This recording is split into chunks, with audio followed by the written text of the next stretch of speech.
Hi, I'm Troy. And I'm Vicki. And we are Empty Nesters Wine.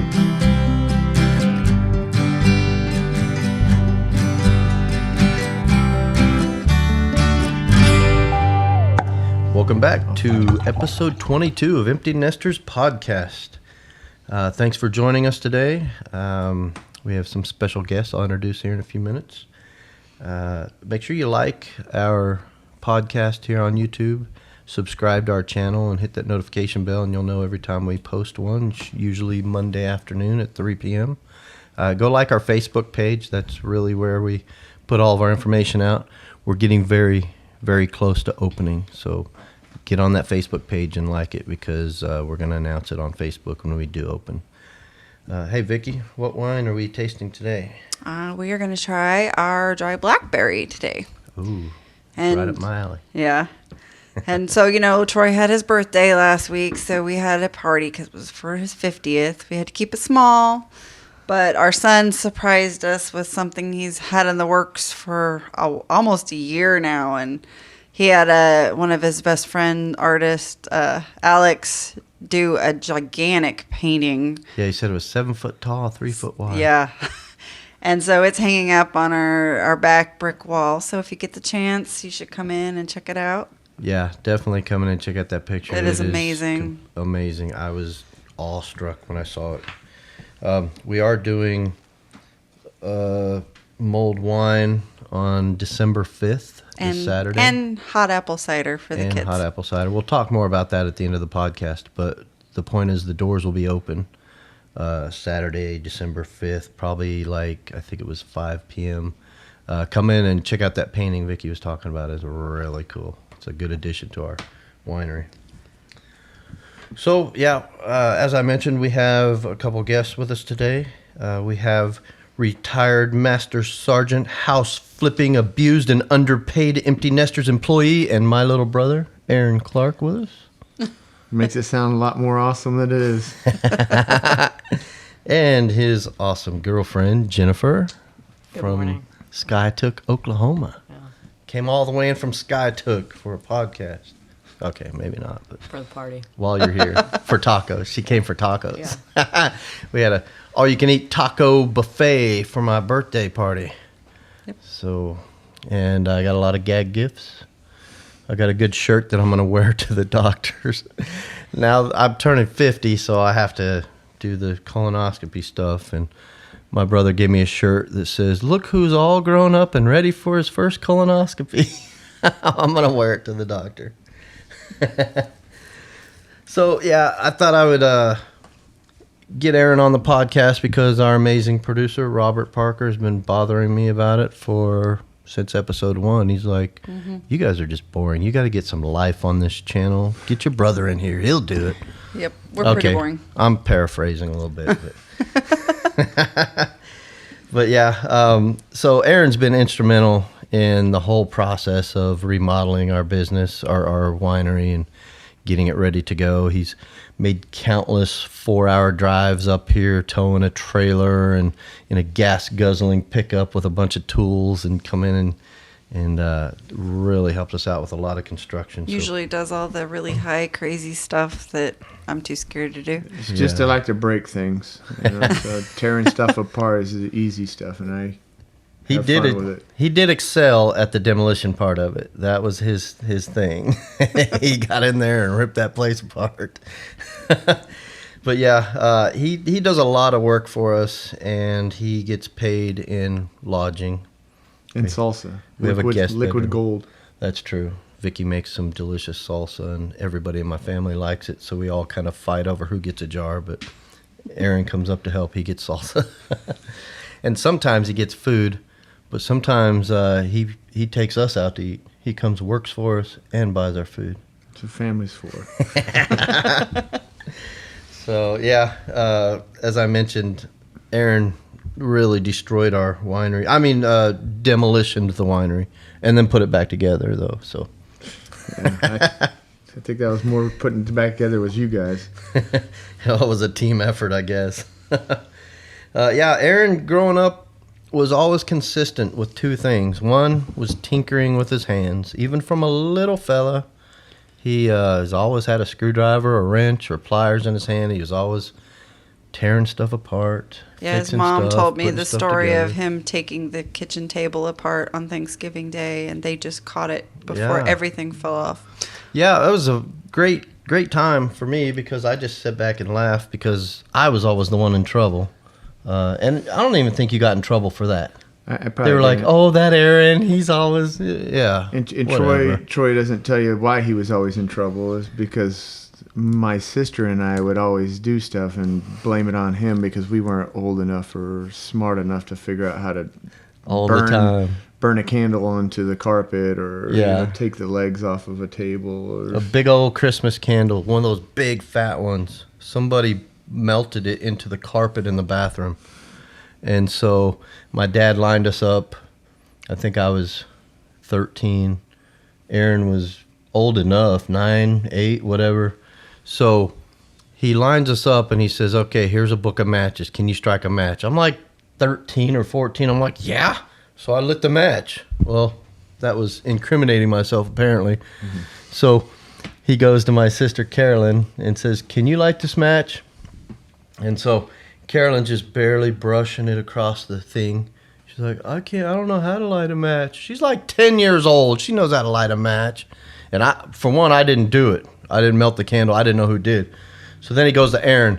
"Aaron, can you light a match?" And his genius little freaking brain, he flips the thing around to the side that doesn't have a striker, the matchbook where the staple is, and he's striking it like he's a complete idiot, and he gets away with it. Dad's like, he doesn't even know what to do with it. It's all your fault, Troy. I learned at an early age sometimes it's better just to play dumb. Yeah, well, he did good at that one. No, the kitchen table thing, though, was hilarious because we didn't know Aaron had been tinkering with the kitchen table. So Mom set the table, everything's out there. We all sit down at the table. We're all sitting there, and the table just starts leaning to one side and just crashed onto the floor. I think Dad snatched up the pan with the turkey and was just sitting there holding the turkey, and everything else has crashed all over the floor. You remember that? I don't really. Yeah, But I do remember taking stuff apart all the time, so it doesn't surprise me. all the time. You'd never know. You'd go to open a door to go into a room in the house, and the door just falls. Oh, Aaron took the hinges off. I did remember taking a radio apart once, and while it was still plugged in, Oh, gosh.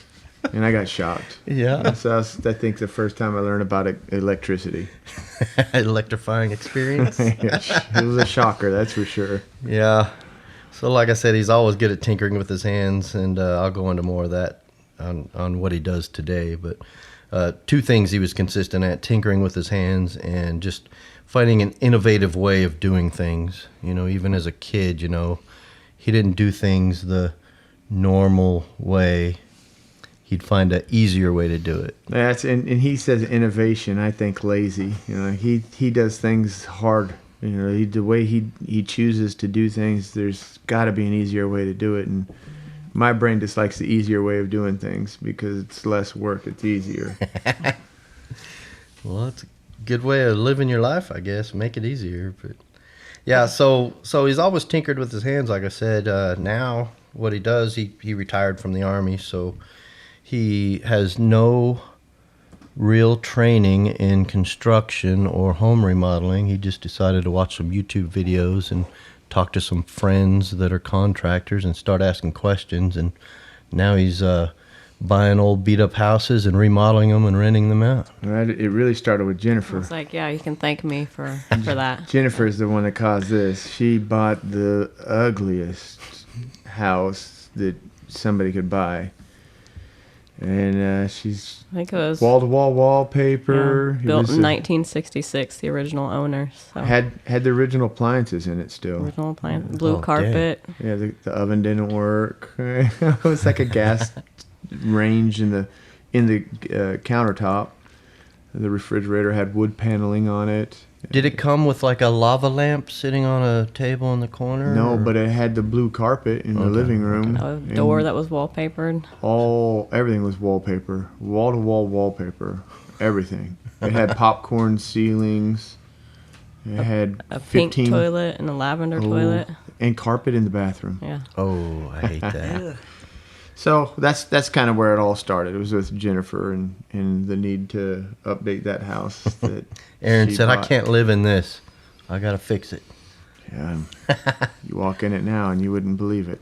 And he could fix it because he didn't have parents there saying, stop taking screws out of the table legs.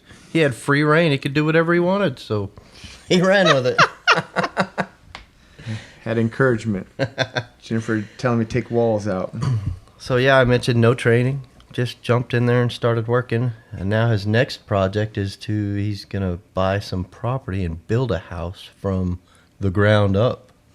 I've done a lot of learning the last couple of years, so I think that I've got the experience ready for it now. Right on. I think it'd be fun. Well, you're welcome. I know we helped with that experience thing quite a bit at our winery. The winery's the tearing it down part. There's nothing to tear down when you're starting from scratch. Yeah. So Might be easier. this one's thank you to Jennifer. There She's you the one go. who got this one going. Jennifer got it started. Got you off on a big old adventure. Innovation. I mentioned he's very innovative. For example, I do things the normal way, or even worse than the normal way, the hard way, because my brain doesn't think like that. But like when we first started remodeling the winery, the basement was just a mud floor, and we had to clean it all up and pour floor. So there's a bunch of leaves and stuff. Oh no, it was insulation because from the wall we knocked down. Aaron ripped down that wall, which was incredible. We got that on video, didn't we? Not sure. Well, anyway. If we didn't, we missed out. Because So we had this big wall in the middle of this store, and we got to take it down. I think we talked about it in a podcast, but Aaron comes in with his Sawzall, and he makes strategic cuts in different places. And nothing's happening, but he knows what he's doing. He makes all these cuts, and then he walks over this one spot, and one cut. Boom! Crash! The whole wall just falls down around him, and all this insulation just flies out everywhere. You lose Aaron. People you are like, can't see is him. Aaron okay in there? And But so you're forgetting that I'm on a ladder. Oh, yeah. Probably Right. 20 feet in the air. on a doing rotten these piece of cuts. floor that is way up. Yeah, on the ladders resting on the part of the floor that's wobbling all over the place. bouncing up and down. Yeah, Right. real safe. So all the insulation fell down in the basement, mud floor, so we had to clean that up. So I'm down there with a shovel and a rake and a wheelbarrow, shoveling it into the wheelbarrow and then taking it up a flight of stairs and outside to dump it. And Aaron comes in, he's like, why are you doing that? Let's just get this big tarp, put it out on the ground, rake all the insulation into the tarp, tie it up, and drag it out of here. And that's why I invited him to help.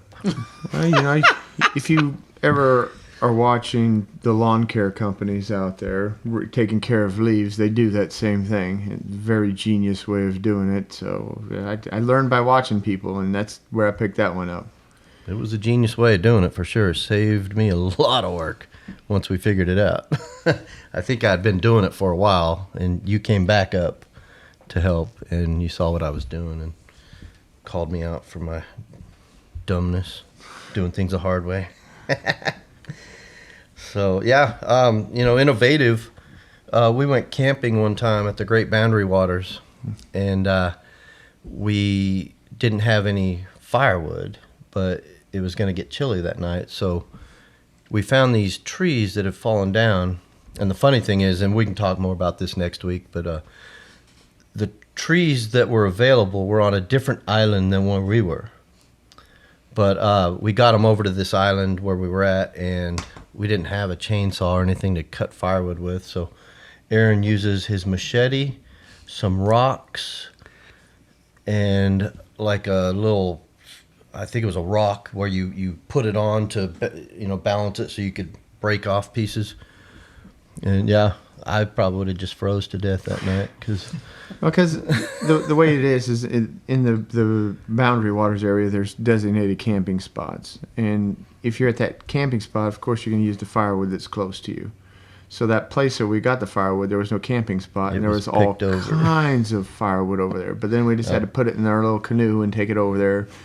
And the pieces were really long, so what we It did- wasn't firewood; it was trees. Yeah, it was trees trees. that had fallen down, and we put them on our canoe. and paddle them over to our campsite, and then we leaned it up against some rocks, and we got a big rock and picked it up in the air as high as you could, and tomahawk slammed it down on top of it and broke it into pieces, smaller pieces, manageable. So And then you started burn using it. your machete and notching it Yeah. so they break easier. So you could say I want it to break right here. So you make the weak spot in it, you smash it with the rock, and It presto, worked. It worked, and we had a nice fire. worked out good. Yeah, it did. So, yeah, Aaron has traveled the world and seen a lot of things. He was in the military for 20 years. One of my favorites is your Africa trip.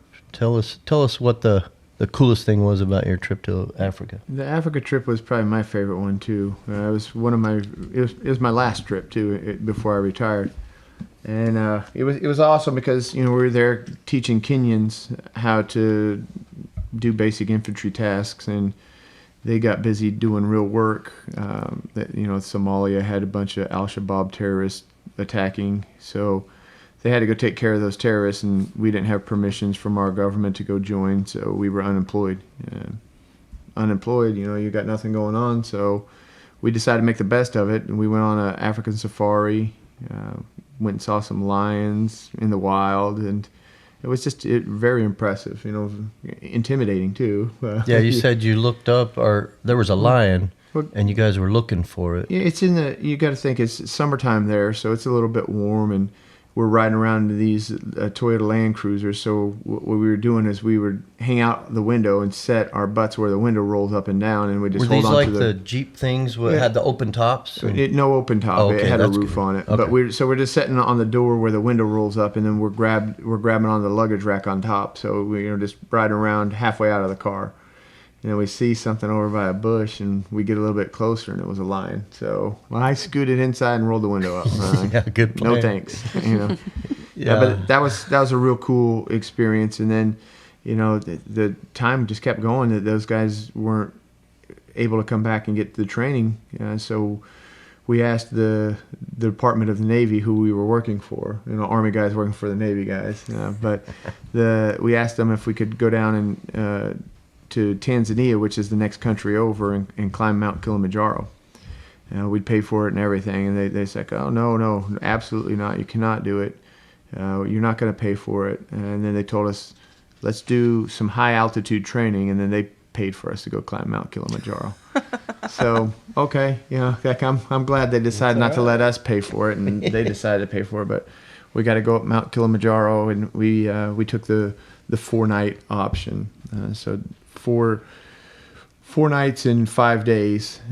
We walk up, and there's altitude sickness that happens if you gain too much altitude in a day. So I think it's 4,000 feet. So we start at 6,000 feet. We go 4,000 feet. And you guys were so fast and in shape and healthy. You had to stop by 10 a.m. Well, the guide says it's going to take like 5 or 6 hours of walking every day, and we'd get done in 2. Because they just weren't used to in shape people doing it. I don't think I mentioned it, but when I said he was a master sergeant in the Army, he was actually special forces. So Yeah, it's so He's a badass. the guys were in a lot better shape than most normal people, but it made it really easy to go up, and we'd go 2-hour walks every day, get that little elevation, and then just spend the rest of the day just playing around wherever we were. But got to see the Milky Way, and I mean it's just a whole different world at nighttime when you've got no light pollution from the big cities, and then getting on top of Africa, just under 20,000 feet. They had a glacier up there, and it was pretty spectacular. nice. While you were in Africa, you had a gift made for Vicky and I for our 20th wedding anniversary. Africa, Troy, and Vicky. That's right. I'm gonna talk to Robert, our producer, and see if he can't put a picture of it on this podcast. But It's pretty cool. Everything in Africa is they just look a little bit different than us. Their bone structures and their features are different than the Americans, I guess. But so what I did is I gave them a picture of my brother and sister-in-law. I don't remember what it was. It was you guys having a hat. I think it was down in your little. Yeah, it was in the creek. We got the picture up there next to the statue. So I got a good picture of them, and I took it to the African artist. And all those guys are so talented. They do everything, carving wood with their hands, and just they freelance it. There's no real tools to it. It's just it's an amazing looking hand. Those guys are awesome, but statue, and everything's relatively inexpensive there too, compared to what we would expect to pay here. But man, those guys did such a great job. But they put the African facial features and just they put their own little touch to the picture. So it doesn't exactly look like them, but you can tell because of the pictures next to it. It's pretty funny. It's funny. We call it African Troy and African Vicky because it's us if we were African. Yep. So, and they made me really skinny too. So I like it. There's a lot more that we could talk to Aaron about, and I know we're running a little long on this podcast, so I think we're going to call Aaron and Jennifer to come back next week and do another podcast. So how's that sound to you? Sounds like a good time to us. Right on. All right. Join us next week for more with Aaron. I think we'll talk about some of our travels together. It was always a fun time. Vicky, you said we're tasting some wine today. Yep. We're tasting Empty Nester's Blackberry. This one's dry. Did I mention Aaron doesn't like wine? So this is Empty Nester's Blackberry, so don't say anything negative. Oh. No, just kidding. We don't do that. It's dry, though, so I'll probably be the only one that likes it. Mm-mm. Smells good. I actually like this one. The reason I like dry wines and not sweet wines is because there's so many really neat flavors in it. And then I feel like when you put sugar in it or sweeten it, it just like masks all those flavors and it just tastes like sugar. This one's really good. It's really got a unique character to it. I like it. Better than that dessert wine. Mm-hmm. and Troy's not lying. He's like, I'm not a real big wine fan at all, but there's something about fruit wines that make wine okay for me. And this one, he's right, it's dry, but it has good flavor to it. I could drink this. Right on. Jennifer, what'd you think of the blackberry? It's okay. She doesn't like it. I'm not the like- dry wine type. yeah, you either. got a sweet tooth. My mom would probably love it. She All likes right. the dry wine. Jennifer, come back and visit us next week. We'll try to have a sweet wine to taste. Okay. All right. Hey, before we check out, I do want to mention this Saturday, December 5th, Lecompton is having a lighting, the park Christmas lighting. Yeah. Santa comes to town. We've had some really great weather lately, but normally on this night it's really cold, so I don't know if it will be or not, but we're going to open the winery doors at 5 p.m. Saturday, December 5th, and we're going to have mulled wine. Vicky, tell us what mulled wine is. It's wine that's got juice and a bottle of wine, and then it's got spices, usually cinnamon, nutmeg. And it's hot. And it's hot, yeah. Yeah. And so we will be serving mulled wine to the adults, and we'll have hot apple cider for the kids. So the lighting, I think, is at 6. So if you get there a little early, maybe cold, maybe not, but come over, check out that painting Vicky was talking about, and grab some free mulled wine or free hot apple cider, and join us for lighting up the park in Lecompton Saturday.